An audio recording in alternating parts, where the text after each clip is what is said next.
자, 반갑습니다. 어느덧 11월 저희가 이제 셋째 주가 됐죠.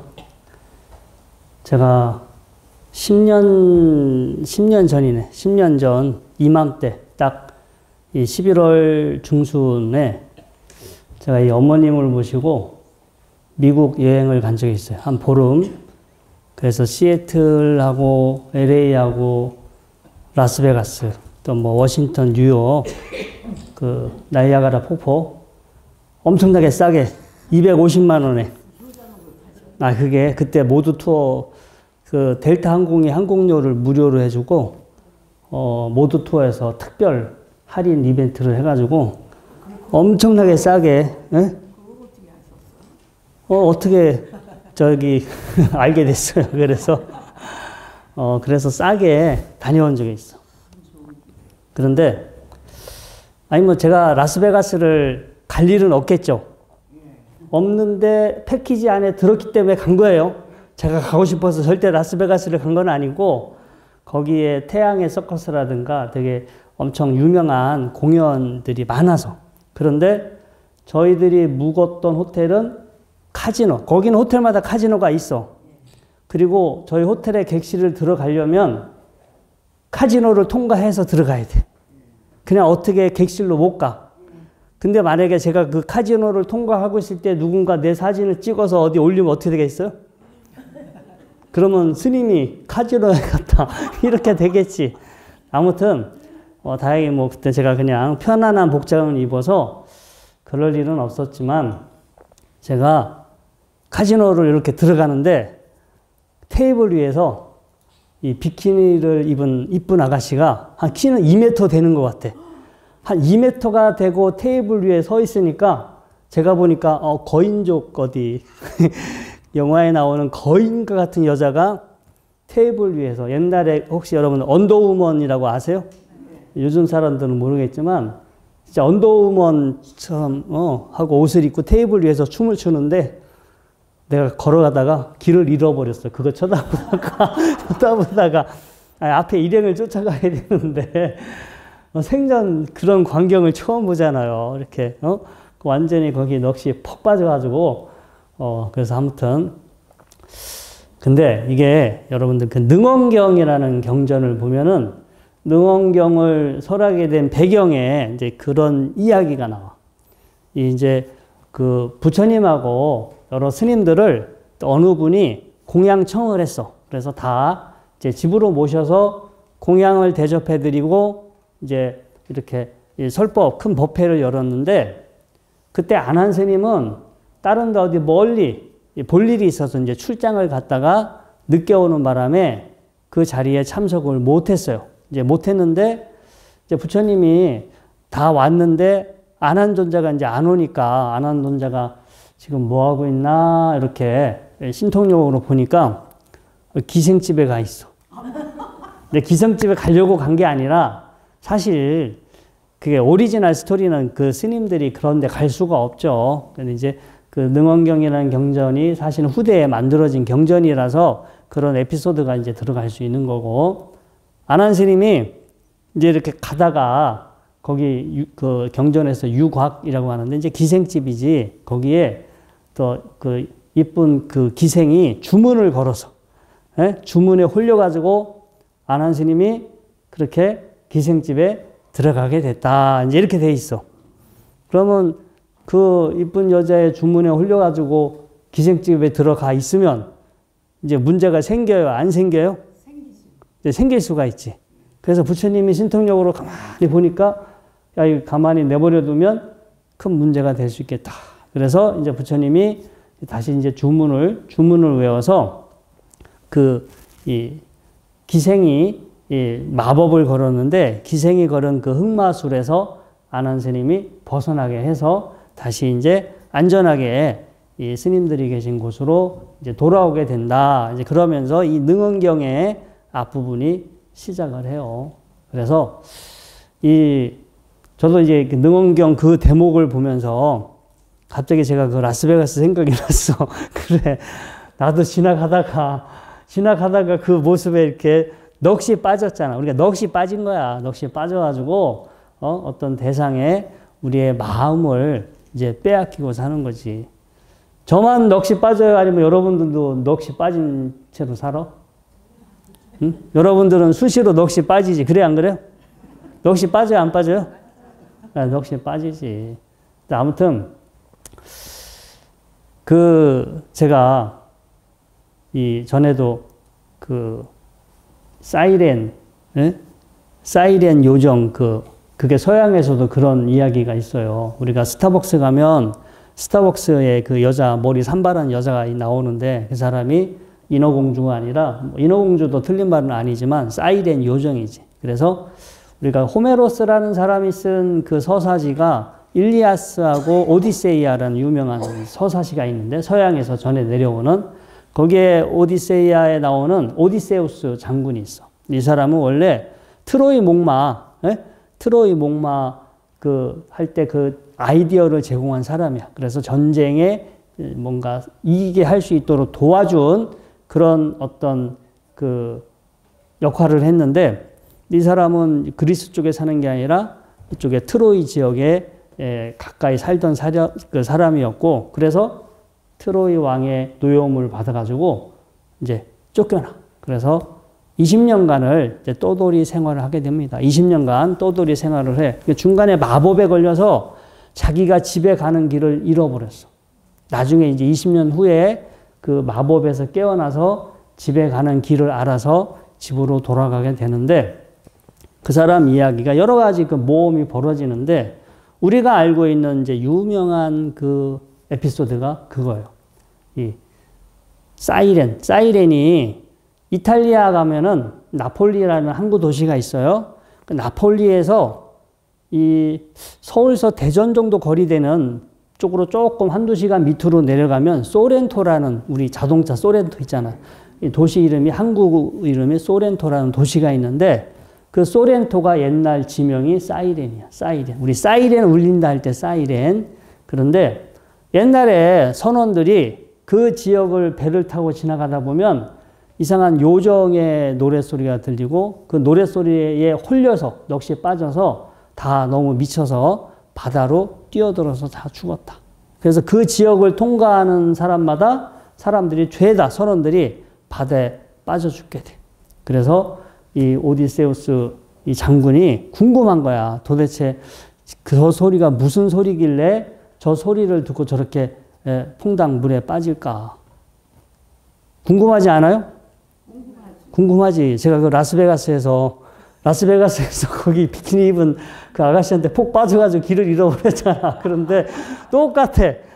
그 선원들도 그 소리에 넋이 나가서 그 소리를 쫓아가다가 물에 빠진 것처럼 저도 진짜 그 테이블 위에서 2m가 넘는 그 장신의 아가씨가 춤을 추니까 저도 정신을 못 차려서 그거 쳐다보다가 일행을 잊어버렸잖아. 그래서 아무튼 무언가 이제 우리 이를 홀리는 것이 넋이 빠지는 거. 자, 그런데 아무튼 이 오디세우스 이 장군은 이제 부하들의 길을 밀랍으로 막아버려. 부하들의 길을 밀랍으로 막아버리고 자기는 튼튼한 기둥에 자기 몸을 묶어.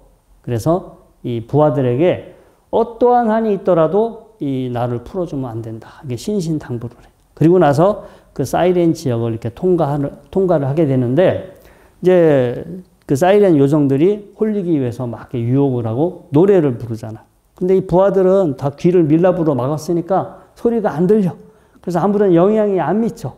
이제 이게 영화가 최근에 몇 년 전에 비슷한 영화가 나왔어요. 이렇게 우리가 이제 뭐 이렇게 사람을 홀려가지고 망가뜨리는 그런 사람들을 우리가 판무파탈이라고 하는데, 아무튼 그때도 비슷한 게 나오는데 다 죽고 한 명만 살아남아. 귀머거리인 사람만 영화에서 살아남는 그런 영화가 있는데, 아무튼 부하들을 전부 다 밀랍으로 귀를 막아버리니까 부하들은 아무 소리가 안 들려. 근데 이 사람은 자기는 소리를 들어서 완전히 미칠 지경인데 온몸을 기둥에 다 묶어놨으니까 아무리 발악을 해도, 그리고 무슨 한이 있더라도 풀어주지 말라고 했으니까 이게 안 되잖아요.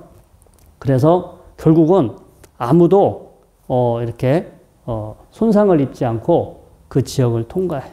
나중에 사이렌의 요정은 뭐 보통 자매라고 하는데 하여튼 2명이라는 설, 3명이라는 설. 그래서 그 사이렌의 요정은 자기들이 미쳐서 이제 죽게 된다. 이제 이렇게 결론이 맺게 돼요. 그래서 제가 아까 능원경 이야기도 말씀을 드렸지만 우리는 그 안한 스님 그 상징입니다. 실제 사건이 아니라 안한 스님이 이렇게 능원경의 이 도입 배경에 보면 이렇게 길을 가다가 정말 그 아리따운 그 기녀에게 유혹을 당해서 그 유각에 이제 들어간다라는 내용으로 이야기가 이제 시작하는 것처럼 또 아까 제가 좀 전에 말씀드린 것처럼 그렇게 이 사이렌의 이 요정들이 우리의 마음을 그렇게 이제 홀린다. 근데 그게 상징이 꼭 그런 이야기 속에 나오는 인물들만 해당이 되는 것이 아니라 우리도 늘 보거나 듣거나 느끼거나 생각하는 거에 넋이 빠져서 살아요. 그러니까 우리의 마음을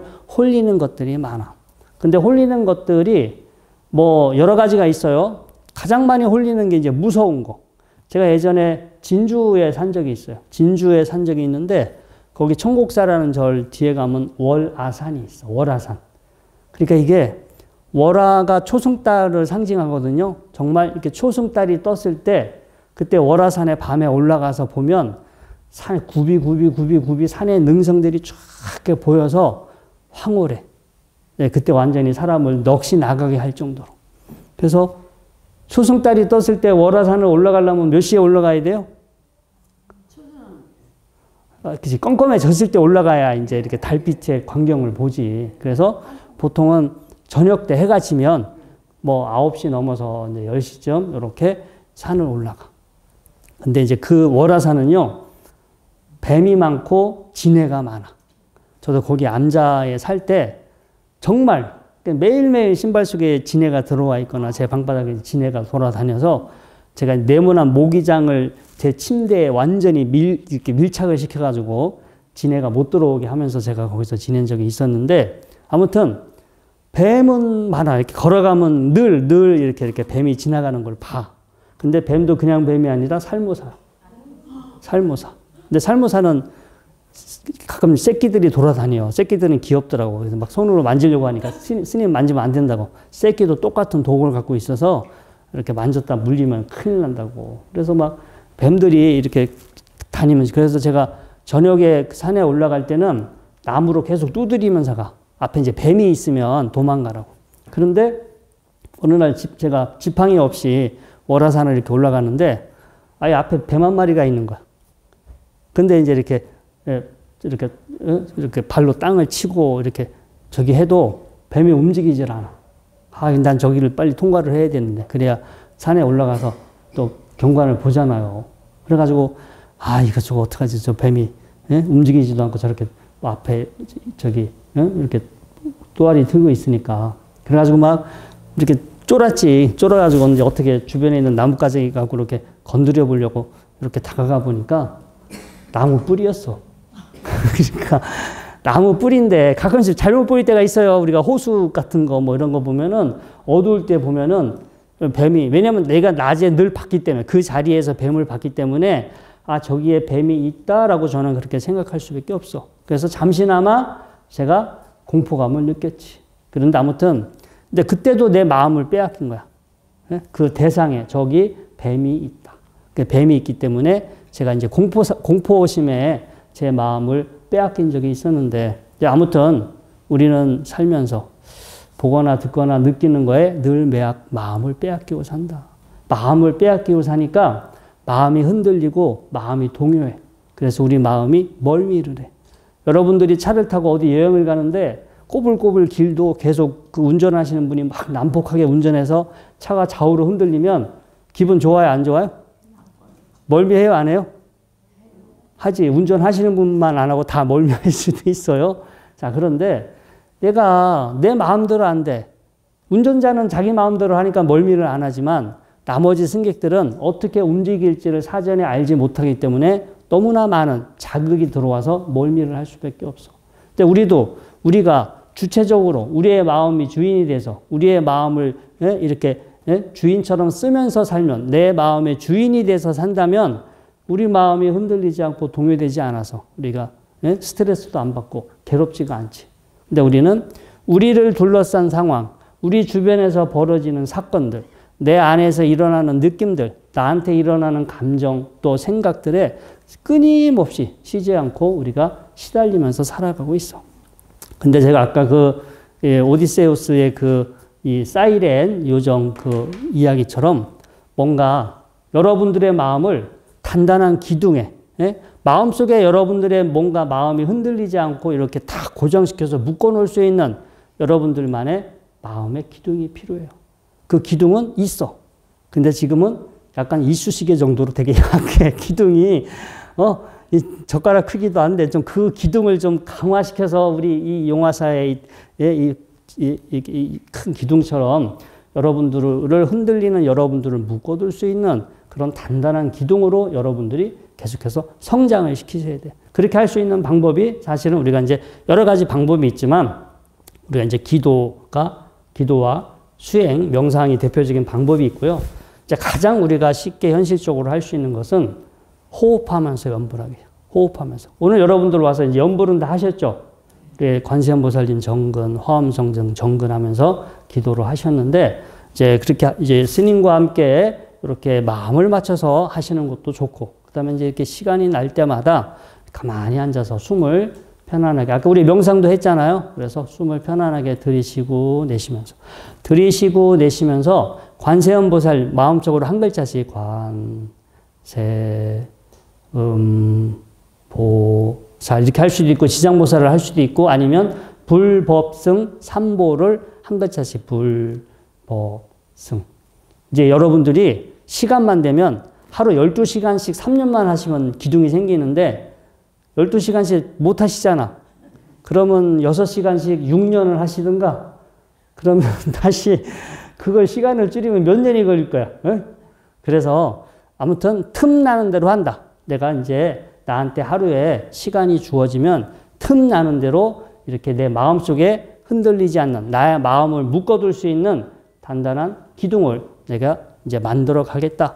이런 목적을 가지고 여러분들이 기도를 하신다면 기도를 임할 때 태도나 자세가 달라지고 훨씬 기도의 집중도, 몰입도가 높아질 수 있어요. 그리고 마음이 흔들리지 않으면 얼마나 좋겠어요. 그렇죠? 자, 아무튼 여러분들 이제 그동안 열심히 해오셨고 앞으로도 지금처럼 열심히 하셔서 이제 마음의 주인으로 사는 방법, 그리고 마음속에 흔들리지 않는 그런 기둥을 내가 만들어가면서 살아간다. 이런 마음으로 여러분들 앞으로 신행생활 열심히 해주시기 바랍니다. 자, 오늘 본문은 이것으로 마치도록 하겠습니다.